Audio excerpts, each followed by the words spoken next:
Assalamualaikum warahmatullahi wabarakatuh. Saya Nada Anisatun Hasido dari jurusan Akwal Asosiasi semester 4. Saya di sini ingin menyampaikan sedikit materi saya yang sudah saya dapatkan di perkuliahan Hukum Acara Perdata yang diampu oleh Bu Neng Yani Nurhayani SHMH tentang Kekuasaan kehakiman di Indonesia yang memiliki subjudul Badan Kekuasaan Kehakiman di Indonesia dan Peradilan Perdata di Indonesia yang meliputi peradilan agama dan peradilan umum. Selamat menyaksikan. Badan Kekuasaan Kehakiman di Indonesia. Kekuasaan kehakiman ini diatur dalam pasal 1 ayat 1 Undang-Undang Republik Indonesia Nomor 48 Tahun 2009 tentang kekuasaan kehakiman. Kekuasaan kehakiman ini adalah kekuasaan negara yang merdeka untuk menyelenggarakan peradilan guna menegakkan hukum dan keadilan berdasarkan Pancasila dan Undang-Undang Dasar Negara Republik Indonesia tahun 1945 demi terselenggaranya negara hukum Republik Indonesia. Dengan demikian, hakim berkewajiban untuk menerima, memeriksa, mengadili, dan menyelesaikan setiap perkara yang diajukan kepadanya. Kemudian, sesuai dengan isi dari Undang-Undang Dasar tahun 1945, kekuasaan kehakiman ini berada di tangan Mahkamah Agung dan Mahkamah Konstitusi. Mahkamah Agung ini adalah suatu lembaga negara, lembaga tinggi negara dalam sistem ketatanegaraan di Indonesia. Mahkamah Agung ini membawahi 4 peradilan, yaitu peradilan agama, peradilan umum, peradilan militer, dan peradilan tata usaha negara.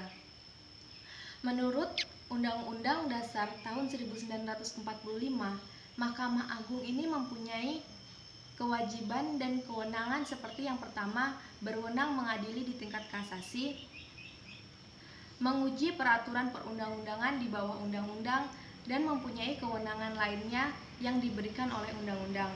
Yang kedua, mengajukan 3 orang anggota hakim konstitusi.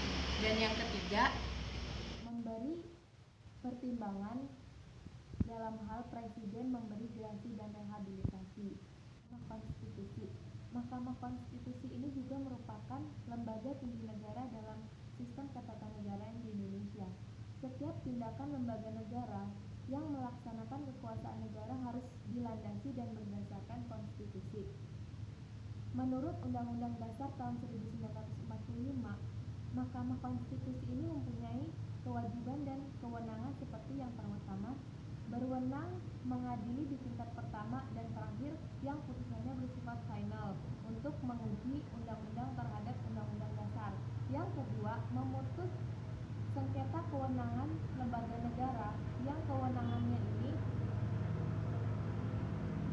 diberikan oleh Undang-Undang Dasar tahun 1945. Yang ketiga, memutus pembubaran partai politik. Yang keempat, memutus perselisihan tentang hasil pemilihan umum.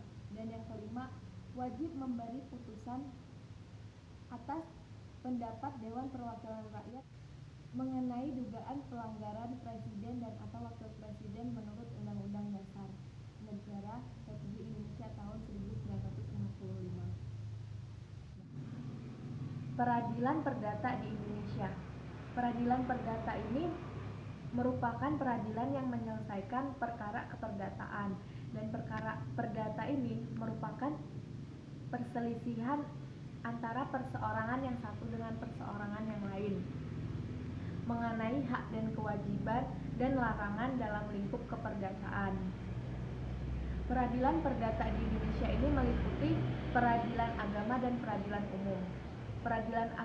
Peradilan agama adalah salah satu badan peradilan pelaku kekuasaan kehakiman untuk menyelenggarakan penegakan hukum dan keadilan dalam hal-hal tertentu antara orang-orang yang beragama Islam.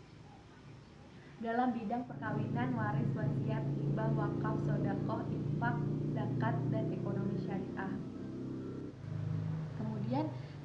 peradilan agama ini meliputi Pengadilan Tinggi Agama yang merupakan pengadilan di tingkat banding yang berkedudukan di ibu kota provinsi, yang mempunyai susunan seperti pimpinan yang terdiri dari ketua dan wakil ketua Pengadilan Tinggi Agama, kemudian hakim anggota, panitera, sekretaris itu. Kemudian ada Pengadilan Agama yang merupakan pengadilan di tingkat pertama yang berkedudukan di ibu kota, kabupaten atau kota, yang mempunyai susunan seperti pimpinan yang terdiri dari ketua dan wakil ketua Pengadilan Agama, kemudian hakim anggota, kemudian panitera, yang dimana panitera ini dibantu oleh wakil panitera, beberapa orang panitera muda dan beberapa orang panitera pengganti. Kemudian ada sekretaris dan jurusita. Kemudian ada pengadilan khusus yaitu Mahkamah Syariah. Kemudian peradilan umum. Peradilan umum ini merupakan salah satu badan peradilan di bawah Mahkamah Agung yang menjalankan kekuasaan kehakiman bagi rakyat yang mencari keadilan pada umumnya. Peradilan umum ini seperti pengadilan negeri yang berkedudukan di ibu kota, kabupaten atau kota yang dengan daerah hukum meliputi wilayah tersebut. Kemudian ada pengadilan tinggi yang berkedudukan di ibu kota provinsi dan memiliki daerah hukum seperti wilayah tersebut. Dan ada pengadilan khusus meliputi pengadilan anak, pengadilan niaga, pengadilan tindak pidana korupsi, pengadilan hak asasi manusia, pengadilan hubungan industrial, dan pengadilan perikanan. Sudah mau menyempatkan menonton video ini, dan saya mohon maaf yang sebesar-besarnya apabila ada kesalahan atau kekurangan dalam menyampaikan materi, dan mohon dimaklumi karena saya juga masih belajar. Mungkin cukup sekian materi yang dapat saya sampaikan, kurang lebihnya saya mohon maaf, dan kepada Allah saya mohon ampun. Dan wassalamualaikum warahmatullahi wabarakatuh.